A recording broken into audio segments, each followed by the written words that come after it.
Hey there, viewers. It's Charlie. I'm back again with another Transformers review. And today's review is going to be on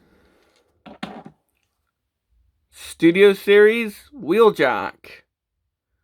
Now, unlike Brawn, who was my previous review, Wheeljack has appeared in a previous live-action film, that being Dark of the Moon. However, he didn't really look like Wheeljack. I mean, it makes sense. A lot of characters in Dark of the Moon didn't really look like their G1 selves. But they even changed his name to Q. I mean, really? I mean, the toy line and accompanying comics still kept his name as Wheeljack, but I feel like the name change in the film is a bit weird. It's like the Brawl Devastator thing, in my opinion, or the Rampage Skipjack thing. But, But at least in the Bumblebee film, he's way more accurate to the G1 character.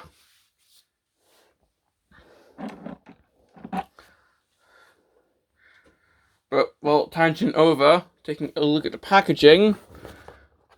Of course, we have the recent style of Studio Series packaging.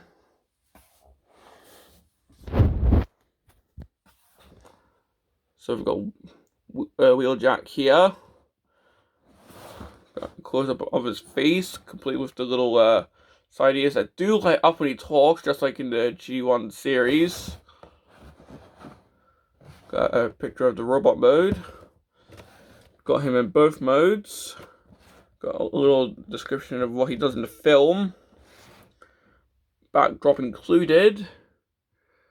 Fortunately, my one doesn't really close. Although there is a rip there, so maybe that's why. I don't know.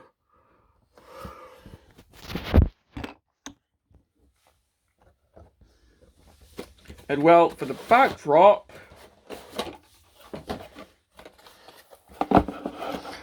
I'm fairly certain this is the same backdrop that comes with Brawn, which does make sense. Of course, the Cybertronian Bumblebee characters would come with the same backdrop. So if you want, you can just put Wheeljack there. I mean, I'm fairly certain he never transformed in the movie. If anything, I'm pretty sure Ravage is the only one who actually transformed in the film. Him and, I think, Bumblebee. I might be wrong. Although, I do know Ravage transformed, because he did pop out of Soundwave's chest. Although, I know for a fact Wheeljack never transformed, so this is made specifically for the toy line. Because, who would want a non-transforming figure in Studio Series? Wheelie that comes with Grimlock. Okay, I'm being a bit unfair there, but still, this is a really nice backdrop, and, well, even if it is the same one that comes with Brawn, it does make sense to include it with the Cybertronian characters from the Bumblebee film. I mean, it's not like he has a workshop to come with, because, come on, he never had one in the film.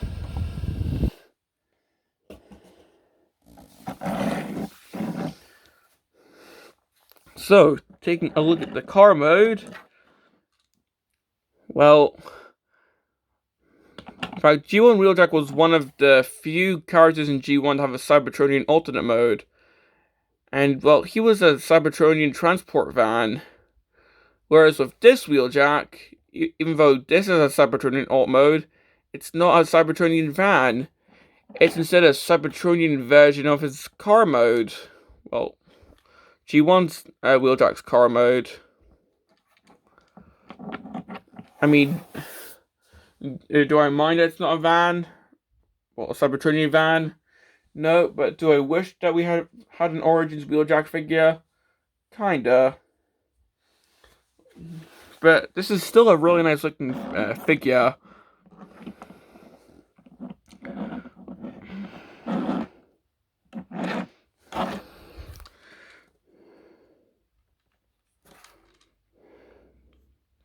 So just taking a look at it.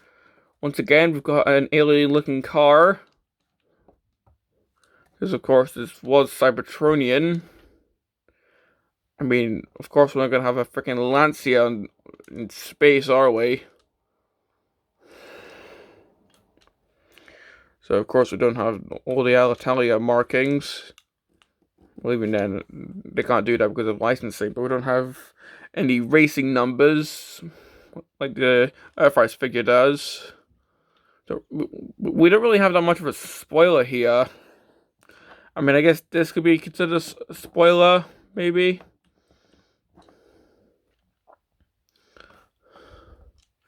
Got the windshields cast in a translucent blue, I'm pretty sure. It's hard to tell on camera. Got an Autobot insignia right there. The underneath, pretty kibble free, which is nice.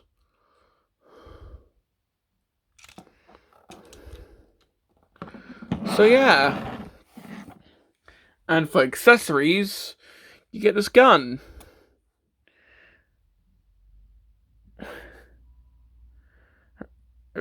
From what I can remember in the film, Ratchet, Brawn, and Wheeljack all had the same gun, but instead of repacking Brawn's gun, they actually gave Wheeljack a separate gun, well, a separate mold, which is amazing. And how this goes on is, you see these little ports there? This tabs on. If I can actually get this on, because we're on camera. And when things are on camera, that's when logic just goes out the window.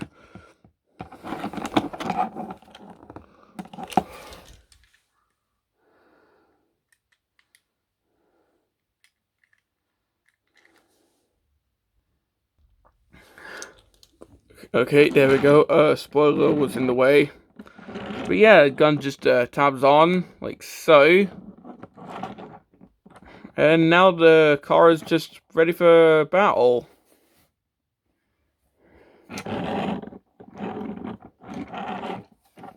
So yeah. Now, can this take blast effects? Nope. Well, that's unfortunate, especially seeing how Brawn's gun could take blast effects. So seeing how this one can't is kind of underwhelming.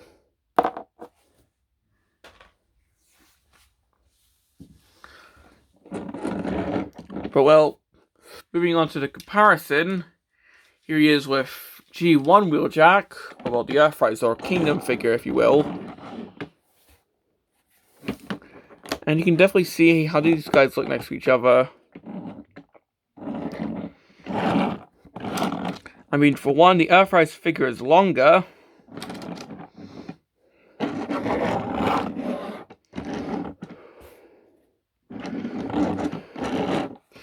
Of course, we've got all of the race markings, because this is meant to be an Earth mode. Yes, the wheel color is different, but I can't remember what Wheeljack's actual wheel color is meant to be in the actual cartoon, because I think this was like on the Masterpiece figure, on this figure, but I can't remember what other Wheeljack figures have the red wheel color.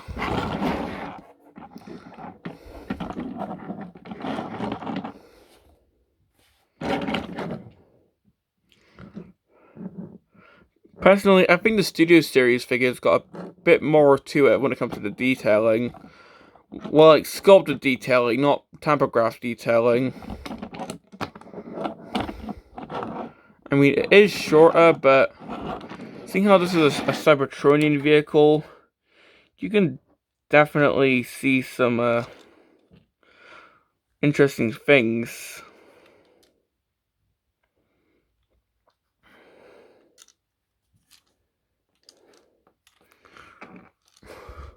Well, at least I think it's interesting. Whereas with this is just a standard, well, unlicensed approximation of a Lancia Stratos.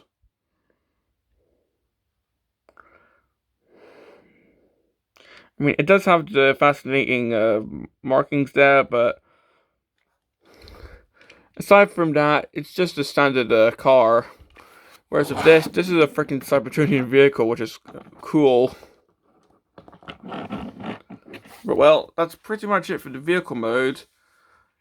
So, getting into the transformation.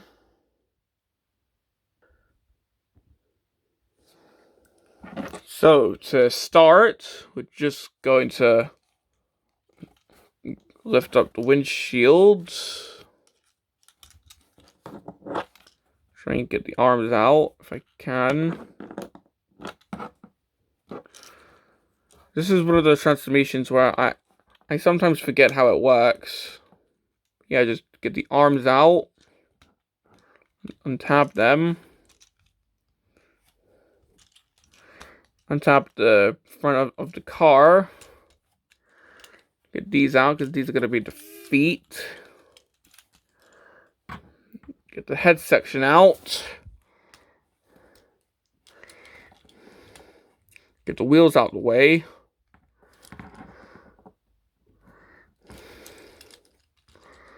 Untap this. Try and spin this around.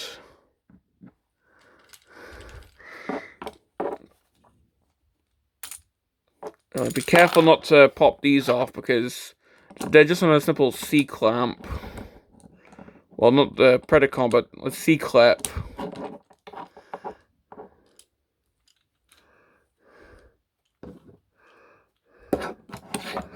Yeah, I can't really find a good way to actually do it without popping these off.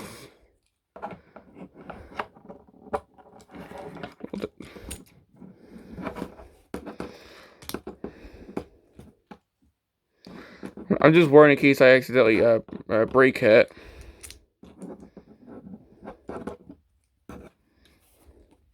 Just want to try and spin this around.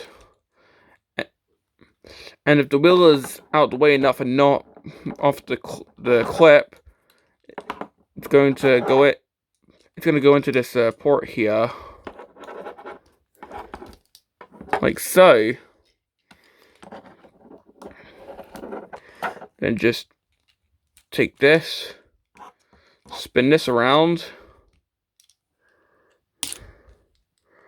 and you got that. So that's one leg done.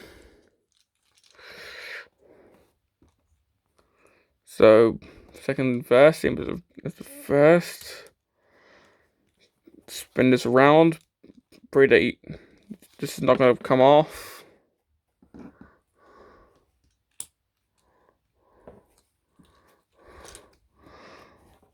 Spin this section around.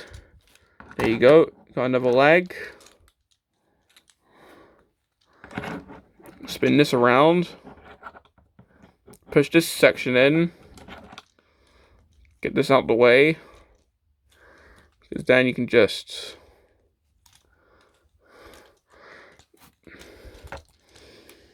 try and rotate these shoulders around. I think I'm doing this the wrong way. Yes, I am. So you want to rotate these this way. Try and get the head into place. Just tabs in.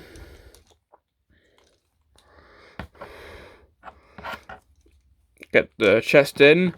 It's supposed to plug in, but for some reason my copy doesn't do it. Either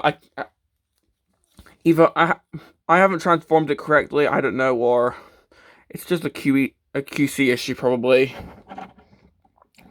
Get the head turned around. Get the wings out. And there you go. Here we have Wheeljack in robot mode.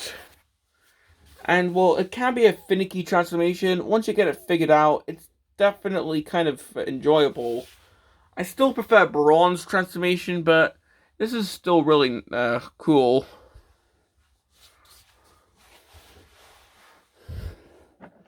So, having a 360. I mean, one cool thing it does is, well, G1 Wheeljack would have the front of the car as the feet. This guy has the front of the car as his heels. So that's definitely something different.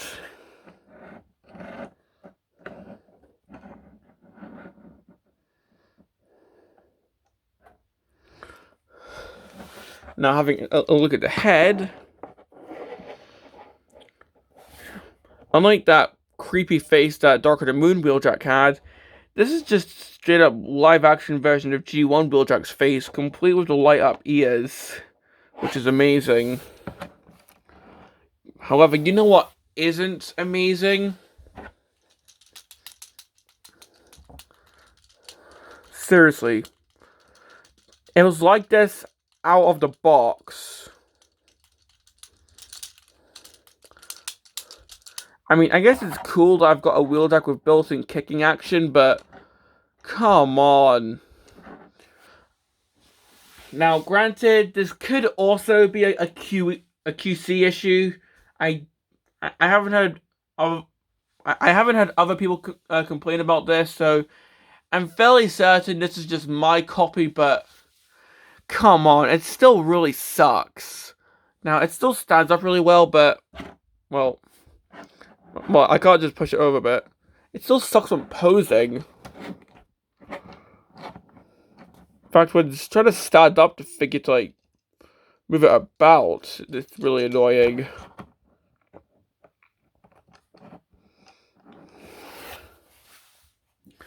Okay, looking at something more positive, we can give him his gun. That's definitely one point he has over the Earthrise figure. He has a proper gun. And we'll try to give him the gun. He's not even holding it.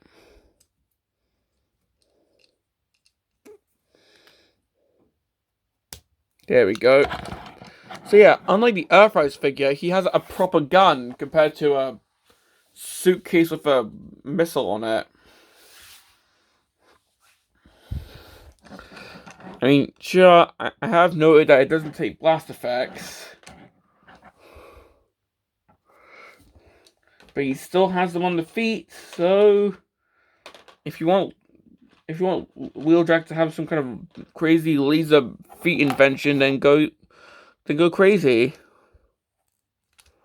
I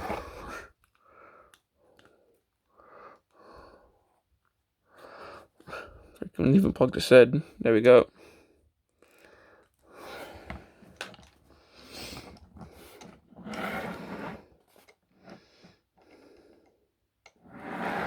Now, comparing him with Airfry's Wheeljack,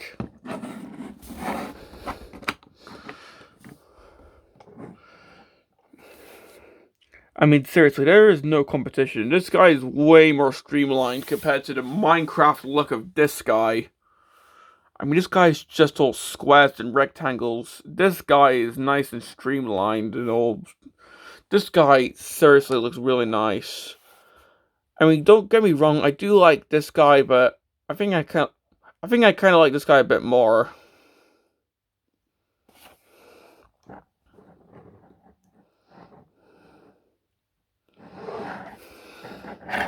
Now, of course, if you want 5mm pegs, of course, you can give this gun to the Earthrise figure.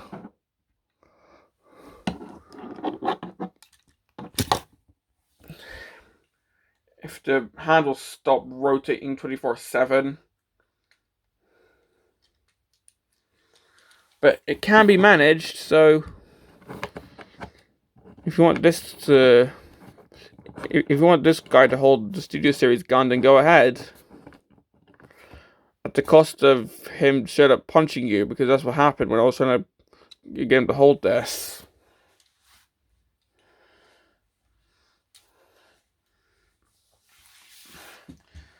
But well, for articulation, heads can of course go side to side. You can kind of look up. The arms can move, and the wing is actually on the arm instead of the back this time. Of course, you can T-pose. It's got a double elbow joint, which is really nice. Got a bicep rotation. Fortunately, no hand rotation. Waist rotation. Legs go forward that far, back that far. Kind of just splits over, as noted. Got knees. Has he got ankle pivots? Yeah, it's kind of got an ankle pivot. And of course, you can move the feet. So while he is posable, my copy does have the loose legs. So I say my copy because, if anything, your copy might not even be affected. So yeah, your mileage may vary. And if we just bring in the backdrop, so he's helping out against the Decepticons on Cybertron. That looks really nice. And well, that's pretty much all I have to say. So complaints, well, obviously the loose legs, but as I said, I'm pretty sure that's just my copy. For actual complaints, well for more complaints, I mean, getting this gun tabbed in could be a bit tricky, seeing how the spoiler kibble can be a bit, well, it's not kibble in the camera, but the spoiler can be kind of uncooperative, because that was what was making it hard to tab in.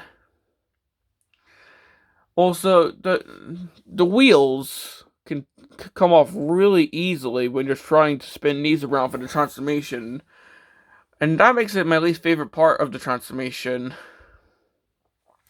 Plus, once again, probably just my copy, this doesn't really tab in that well. So yeah, it seems I might have gotten a QC affected copy, but oh well. This is still a really nice figure. Do I recommend him? Well, absolutely. I like this figure way more than the Earthrise figure now. I mean, this is still a fun figure, but if you're a display orientated collector, then this is a much better looking figure. I mean, seriously, this guy looks really good. And yet Hasbro's still intent on reissuing this guy for Legacy, according to the leaks. Let's hope that ages poorly, but seriously, if you must get a Wheeljack for your collection, I'd recommend this guy. But well, this has been my review on Studio Series Wheeljack, and this is Charlie Young, signing off.